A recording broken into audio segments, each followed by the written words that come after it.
Evening, everybody. How we doing? You guys excited? I'm excited. We're thank you so much for joining us this evening. We are hoping that this will be the first of several events with RDOF, and so I'm just going to open it up in prayer, and I'm going to let Daryl get right to it. Does that sound good? All right, let's pray. Father, we love you. We thank you for this opportunity that we get to come together. And Holy Spirit, I just pray, Father, that you will just bring understanding, that you will open up our hearts, our minds, our ears, our eyes to see and to hear and to understand, Father, who you are. God, I just pray, God, that you would just bring a supernatural understanding in this place. I pray for Daryl, God, as he speaks. God, I pray that you'd give him supernatural wisdom, supernatural understanding, God, more than he's ever experienced before. We just love you, and we thank you for this opportunity. We can't wait to see what you're going to do tonight. In Jesus' name, amen. Can you guys help me welcome RDOF?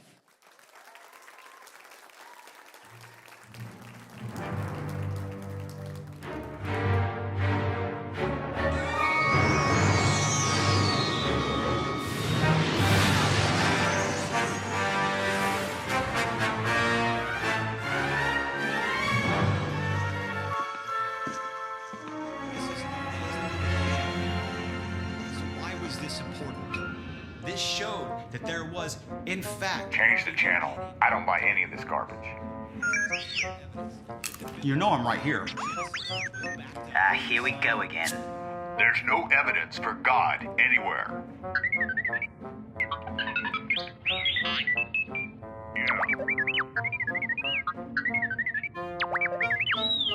You're just a droid doing philosophy. Nobody cares what you think. I'm with the droid. Oh, good heavens. They started it. Let's just watch something else. Yeah, whatever. I've had an unholy desire to invite some atheists to a dinner and then serve the most fabulous gourmet dinner that has ever been concocted. And after dinner, ask them if they believed there was a cook.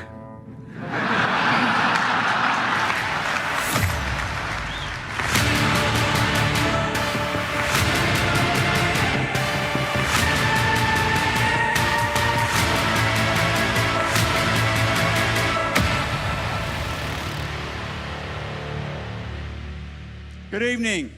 How are y'all? Long time no see. Good to see you again. Great to be here, see some familiar faces. I am so excited actually speaking this time, doing one of my presentations. My name is Daryl Youngblood. Met some of y'all, know some of y'all from a long way back, and founder of RDOF, which is not ROOF, even though it looks like it. It's RDOF, Rational Defense of Faith. And I do multimedia presentations designed to equip believers like you to defend their faith against common arguments against the existence of God. A little bit about me. I am from the Woodlands. Anybody here from the Woodlands? Y'all live y'all live here in Willis. There's some Woodlands people. And I have a beautiful wife, some of you guys know, and I have two teenagers. And he is doing my... Shout out to Kaysen up there. Woo! He loves that I embarrassed him. So I was raised in a scientific home. Everybody know Sheldon Cooper? You know, Big Bang Theory, right? Okay, I was raised by a real Sheldon Cooper. Not a hack, not an actor. A real Sheldon Cooper. My father was a genius. I talk about him all the time. A certified genius. He had his PhD in organic chemistry and he was only in school for 5 years. So this is my... by 8 numbers instantly. Is there a problem with the audio? No problem. He could literally multiply 8-digit numbers by 8-digit numbers instantly. You gonna give me a mic or something? They're good? Okay, we'll see how it goes. Okay, all right. Is that better? All right. 2 mics for the price of 1. Is that better? All right. The FBI visited my dad's farm. He was born in South Carolina, and his parents, they were poor. They had a farm out there. The FBI visited him because he blew up a barn using hydrogen isotope experiments at 12 years old. Okay, so this was my dad. And he raised me on science. He raised me to love science. While other 10-year-olds were talking to their dad about football and girls, mine was talking to me about nuclear physics and quantum mechanics at 10 years old. This was the house I lived in. And I was always around scientists. It wasn't just my dad. Instead of hanging out with the boys and playing pool, he would have think tanks with other PhDs in our home all the time. And our house was filled with scientists. I loved it. And here's the deal. Every one of these men, every one of these scientists were all devout Christians. And so the idea that there was some conflict between science and the existence of God and science and faith, that just never occurred to me. Now, in college, instead of pursuing science, I actually pursued music. I got a scholarship to pursue music. I had my first record contract at 19 years old. I was way too young for that, but I had one. I got to tour the world. I became a music producer and a video producer after, had some success with that. And I remember one day I had won a prestigious award as a producer that I was really excited about winning. And so, I'm young, right? I want to see my name in lights. So I go to the website to see my article where I won this award. And right next to the article was this article talking about how these atheists were going to go protest this homeschool convention, this Christian homeschool convention. And suddenly, something weird happened to me. I no longer cared about my award. It just didn't occur to me. I started focusing on these atheists coming to this rally. And I couldn't stop thinking about it. I had dreams about it, and I knew I had to go. I had never debated anyone. I'd never been in front of anyone doing this kind of thing. I knew I had to go. So I show up, and sure enough, there's these atheists outside yelling at these kids as they walk into this homeschool convention. They're yelling at the parents, telling them there's no evidence for God. You believe in a myth. And so something rose up in me. And so I went in and I started to engage these people. I started to listen to what they were saying. And I know science. And I started hearing the science they were saying. I'm like, that doesn't add up. They're not saying scientifically accurate things as their evidence against God. The next thing I know, I'm face to face with one of the most prominent YouTube atheists there are. It went from 0 to 60 like that. And that moment changed the course of my life. And I, after that, started hearing about how many kids who in our churches are going to leave church and abandon their faith. And I knew that somebody had to do something about this. So I started RDOF. I used my knowledge of music production and video production, and I wanted to create something that I could sit through and not be bored to death with. And that's what RDOF is. Now, mind you, when I started this ministry, I was still a record producer. And that doesn't mean I produce only Christian music, all right? And so this is where I make it a G-rated version. I produce all kinds of music, country, dance, hip-hop. I know I look like a hip-hop producer. I'm sure you're thinking that when I walked in. And so, but I'm also in a ministry. And so I'm in a ministry, and I talk to pastors. And, Pastor Randy and different pastors. And I have a lot in common with pastors until we talk about our work week. And so these weird conversations would stem from that. Be like, hey, pastor, how you doing this week? And he's like, man, it's great, Daryl. I'm doing great. We have a pastor's conference, and we have a prayer meeting that we're going to. How about you, Daryl? What are you up to this week, brother? I'm mixing a single. Yeah, do I know the artist? Who is it? Yeah, his name is Lil Thug, and I'm pretty proud about that. You want to pray? And so this is my life, this dichotomy of worlds. And so I eventually pursued doing this ministry. I do now only video production, but my life pursuit now is RDOF. So why am I here? Look around you right now with the kids and the people that are here. Did you know that 3/4 of the kids in our churches are going to have a crisis of their faith when they leave here? And that is why I do what I do. I am here and I do a ministry for people who do currently have doubts, maybe have someone who's a friend or a family member who have doubts about the existence of God, doubts about their faith, and that is why I'm here. Why are we having this crisis of faith with 3/4 of our kids? It is largely because of arguments or comments that they hear that shake their faith, and they do not have an answer for it. And then, what do? These youth, they will go to the people in their church or go to their youth leaders, pastors, parents, and they will look for answers to these tough questions, and oftentimes they will not get them. And they come to the conclusion from that point that because these people in their churches did not have answers, that these answers do not exist. They assume if the people they can trust the most don't have the answers, that means that there are no answers. And that is a shame, because not only are there answers to these tough questions, there are an abundance of answers. Not only is there evidence for the existence of God in science and philosophy, there's an abundance of it. But our youth are just a click away in this day and age from some YouTube atheist saying that he has some evidence that God is a myth or God doesn't exist. And they present these arguments as if there's some new problem that no one's ever heard of. But guess what? These are not new problems. Most of the arguments that are floating around on the internet against God, against the existence of God, are not new at all. They've been around a long time, and they've been answered by some brilliant people throughout the ages. And this is what drives me. This is what drives RDUF. It would be one thing if there was no evidence for God. It would be one thing if he called us to believe in him despite there being no evidence. But this is simply not the case. Now, people hear about RDOF and they think what I do is a science presentation. And it has science in it, but it's actually far more important than that. It's about identity. What I do is about identity. You see, there are only two options on the table for your identity in this universe. You are either A, created by a creator with a purpose, and you are significant. Or B, the only other option, you are nothing more than an accidental byproduct of random chemistry. These are the only two options. And depending on which identity you accept about yourself, it informs everything about you, why you're here, who you are, and how you see other people. Atheist intellectuals clearly state what your identity is if God does not exist. Atheist Professor Peter Singer says it like this. He says, the life of a newborn is of less value than the life of a pig, a dog, or a chimpanzee. Atheist Stephen Hawking, the late Stephen Hawking, says it like this. He says, the human race is just a chemical scum on a moderately sized planet. Chemical scum. Sounds like a happy guy, right? Now, I hear this, and I get real philosophical, and I start thinking, what are their Valentine's cards like? What's a date like, you know? I mean, hey, baby, I'm gonna wow you tonight.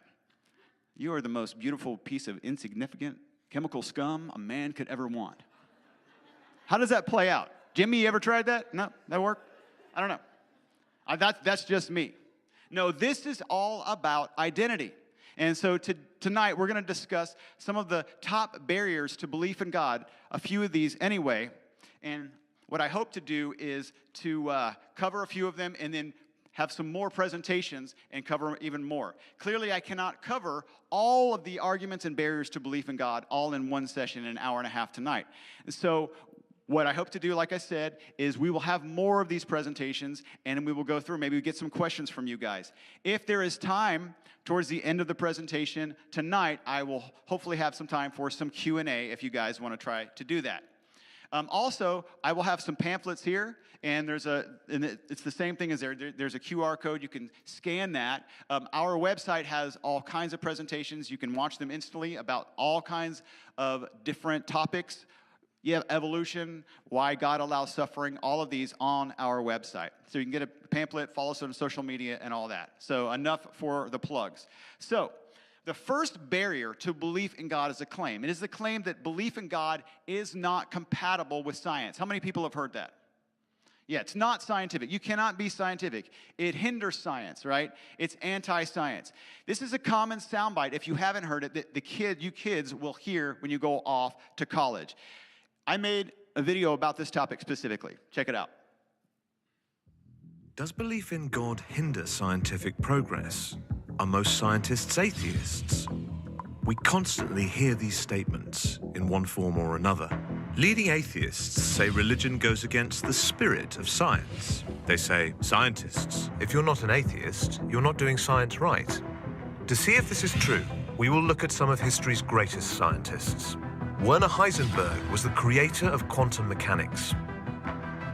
He said, the first gulp from the glass of the natural sciences will make you an atheist, but at the bottom of that glass, God is waiting for you. Heisenberg was responsible for some of the most important discoveries in scientific history. He won a Nobel Prize. Was he not doing science right? And there's Einstein, who said, The more I study science, the more I believe in God. And he made it clear that he was not an atheist. What about Isaac Newton? Largely known as the greatest scientist in history, he discovered gravity, developed calculus, invented the telescope, devised the 3 laws of motion, advanced modern chemistry, and proposed a new theory of light and color. He was a devout Christian.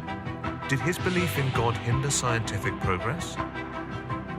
Then there's Robert Boyle, known for laying the foundations of chemistry as we know it today.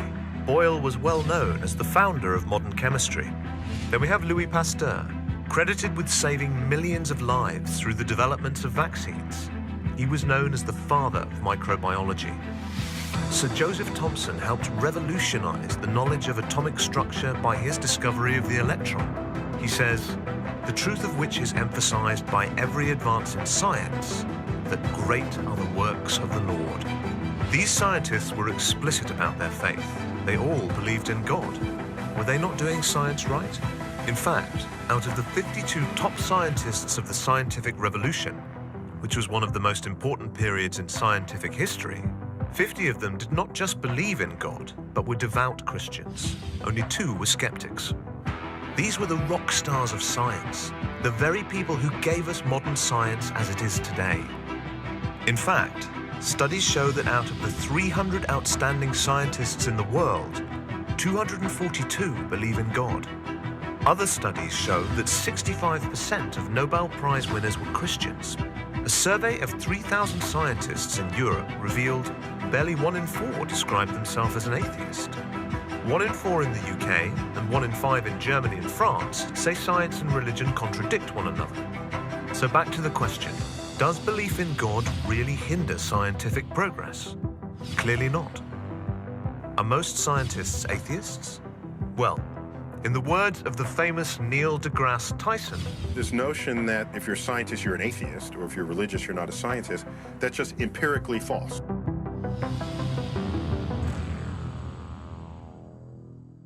So clearly, this narrative that science is not compatible with belief in God is obviously wrong, since the greatest scientists in history believed in God.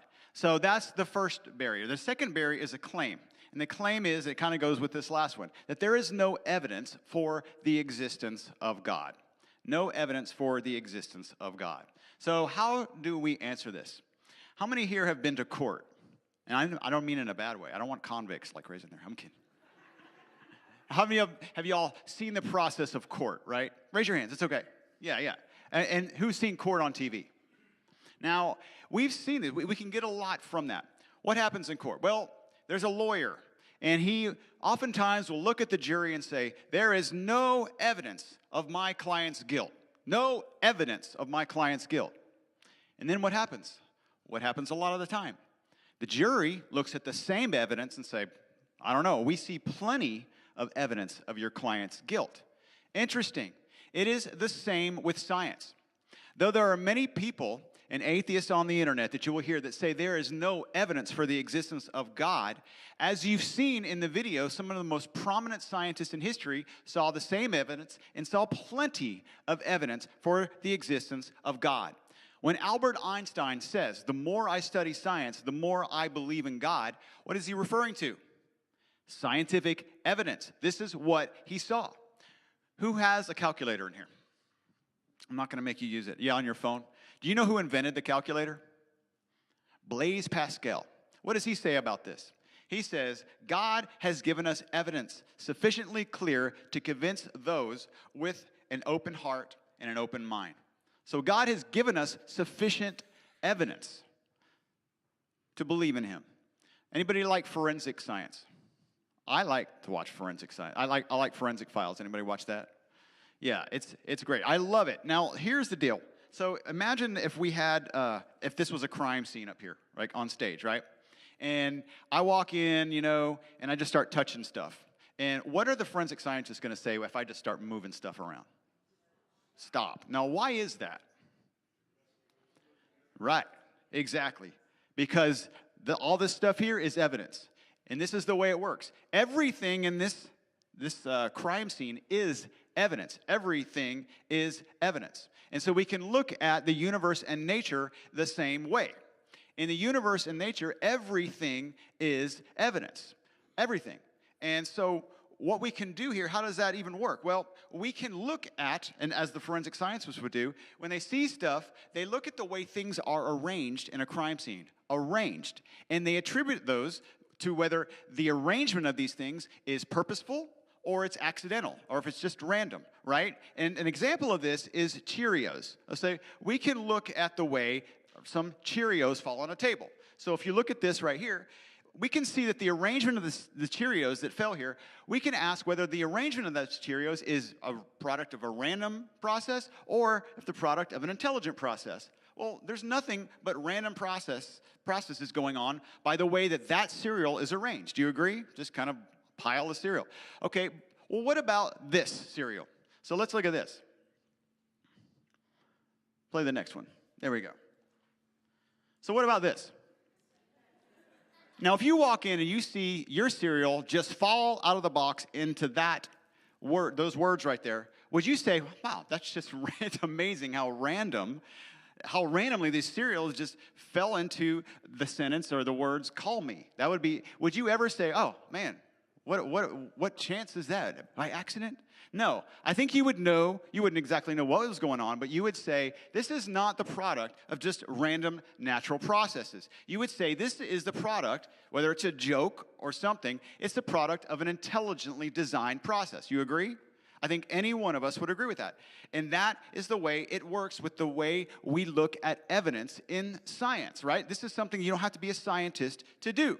We can look not at the cereal, but we can look at the evidence in the universe and nature, and we can look at the way it's arranged and say, okay, logically speaking, is this best explained by a random, unguided process or by an intelligent process? And that's what we're going to do.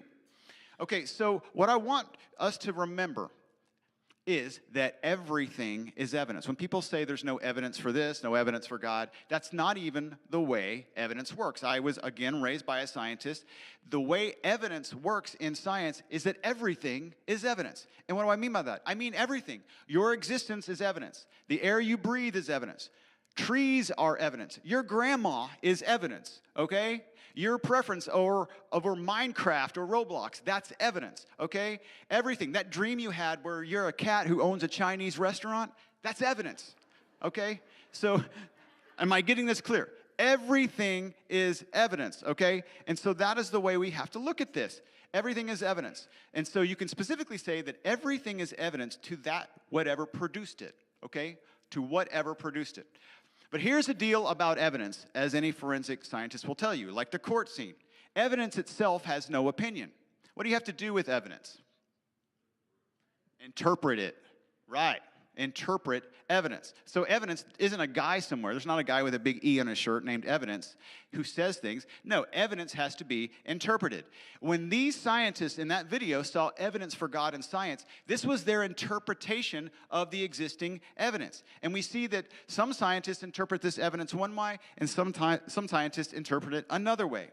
In this interpretation, these scientists look at the way nature is arranged, and they attribute these things to their most logical causes based on their experience of experiments and experience and their knowledge of cause and effect. They determine the best explanation based on repeated experiment, the way they see the world works. Now, as believers, we believe in a supernatural being, God, right? God is supernatural. Now, he would be outside of nature. The definition of science is actually the study of the natural world. So, if science is only the study of the natural world, clearly we're not going to expect to be able to observe a supernatural being inside that framework, obviously. But here's what we can do. We can look at the physical world and the natural world, and we can ask, what is the evidence that we would expect to see if a supernatural agent like God was the cause? Well, Romans 1:20 helps with this. Romans 1:20 says, since the creation of the world, God's invisible qualities, his eternal power, divine nature have been clearly seen through what has been made so that they are without excuse. Key word there, through what has been made. This verse is saying that God's qualities are invisible. He's supernatural, right? But he then tells us how we can see evidence for God, and that is through what has been made, right? What has been made. So we're going to talk about some things that has been made, all right? The first line of evidence we're going to talk about is the universe itself. If the universe itself was created by a supernatural creator like God, we would expect to see evidence for it, right? Yes, we would expect to see evidence. So scientific evidence shows all of us that the universe came to exist from nothing. Now that's pretty powerful. The universe came to exist from nothing. Well, logic tells every one of us that whatever begins to exist, if something begins to exist, it has to have a cause. So the universe has to have a cause. We all agree on this, right? The universe has to have a cause. So we determine the best explanation based on our knowledge of cause and effect and experiment and experience. Folks, we never see something coming from nothing. When we do, we have a word for it. It's called magic. If a rock comes into existence out of nothing, everyone here would be like, oh, that's magic.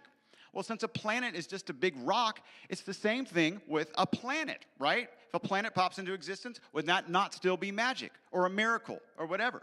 Well, the universe is just a bunch of rocks and stars and planets. So the universe popping into existence would either be considered magic or a miracle, but it's not something we see happening every day. It requires an explanation, okay? But it's not just matter. It's not just the physical universe that popped into existence, but it was also space, time, and energy itself. So what does that mean? This evidence that whatever caused space, time, matter, and energy to come into existence, that requires an explanation. Check this video out.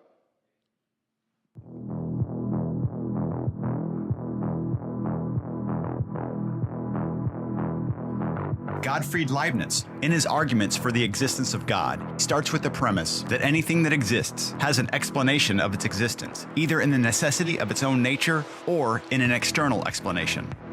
Philosopher Richard Taylor argues that everything must have a reason, cause, or ground for its existence. But some argue against this and say the universe doesn't need an explanation. The universe is just there.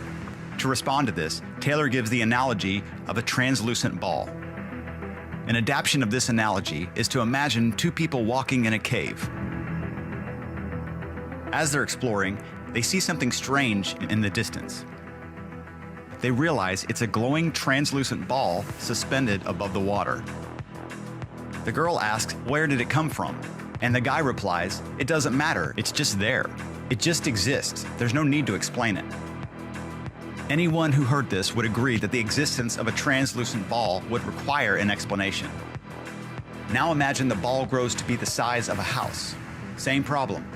Now imagine the ball grows to be the size of a planet. Same problem. It still requires an explanation. Now imagine the ball grows to be the size of the entire universe. Same problem. Merely increasing the size of an object does not do anything to remove the need for an explanation of its existence. The need for the explanation does not change just because of the size of the object. Logic tells every one of us that whatever begins to exist has some sort of a cause. We don't ever see matter popping into existence, but it wasn't just matter that popped into existence. It was space and time itself. What that means is that whatever caused this universe had to be timeless because it caused time to exist.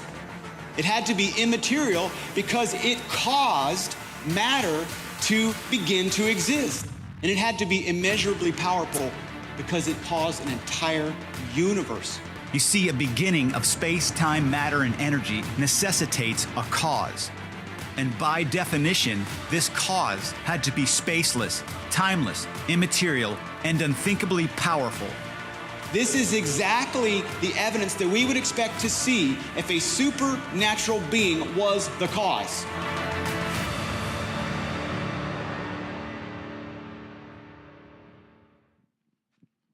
So obviously, the evidence here points to a timeless, immaterial cause of the universe, right?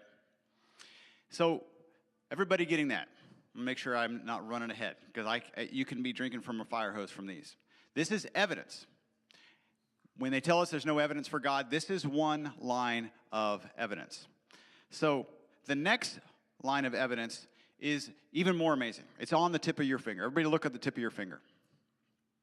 In 1953, scientists discovered something that literally defies comprehension on the tip of your finger.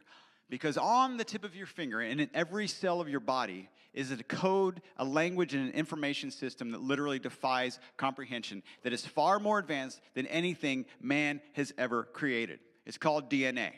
So everybody know what DNA is. What exactly is it? DNA, as you know, is deoxyribonucleic acid. Everybody heard of that, right? It is the molecule that contains all the information that makes you